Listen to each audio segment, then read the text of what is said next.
നമസ്കാരം, സമഗ്രയിലേക്ക് സ്വാഗതം. കൊതേരി LP സ്കൂളിൽ പാഠഭാഗത്തിന്റെ ഭാഗമായി വിദ്യാർത്ഥികൾക്ക് സദ്യയൊരുക്കി. 4ാം തരത്തിലെ താളും തകരയും പാഠഭാഗത്തിന്റെ ഭാഗമായാണ് സദ്യയൊരുക്കിയത്. മട്ടന്നൂർ കൊതേരി LP സ്കൂളിൽ പഠനഭാഗത്തിന്റെ ഭാഗമായി വിദ്യാർത്ഥികൾക്ക് സദ്യ ഒരുക്കി. 4ാം തരത്തിലെ താളും തകരയും പഠനഭാഗത്തിന്റെ ഭാഗമായിട്ടാണ് സദ്യ ഒരുക്കിയത്. നമ്മുടെ 4ാം ക്ലാസ്സിൽ 3 ഡിവിഷനാണ്.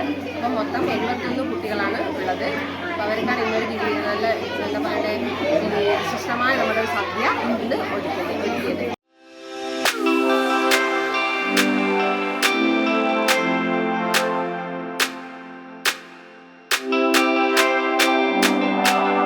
പാഠഭാഗവുമായി ബന്ധപ്പെട്ട് മലയാള പാഠഭാഗവുമായി ബന്ധപ്പെട്ട് താളും തകരിയും എന്ന പാഠത്തിലെ ഒരു പ്രവർത്തനമാണിത്.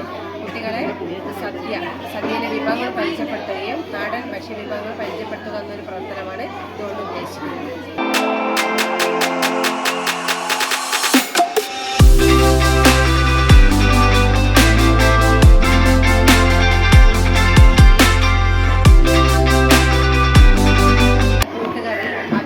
സാമ്പാർ, ഓലൻ, പച്ചടി, ഇഞ്ചിക്കറി, നാരകക്കറിയുണ്ട്, അതുപോലെ തന്നെ പഴമുണ്ട്, ഉപ്പേരിയുണ്ട്, പിന്നെ പായസമുണ്ട്. അപ്പോൾ എല്ലാം കുട്ടികളെ നമ്മുടെ കേരളീയ സദ്യ തന്നെയാണ് ഇതുകൊണ്ട് കുട്ടികൾക്ക് പരിചയപ്പെടുത്തുന്നത്.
സ്കൂൾ മാനേജർ ഷുഹൈബ് കൊതേരി, പ്രധാന അധ്യാപിക PK Vanaja, KP Ramya, M Krishnapriya, CK Rajisha, R Bhagyashree, KA നജ്ലത്ത്, Hasna Shuhaib, KP Rahid, A Muhammad Anees തുടങ്ങിയവർ പങ്കെടുത്തു. സമഗ്ര ന്യൂസ്, മട്ടന്നൂർ.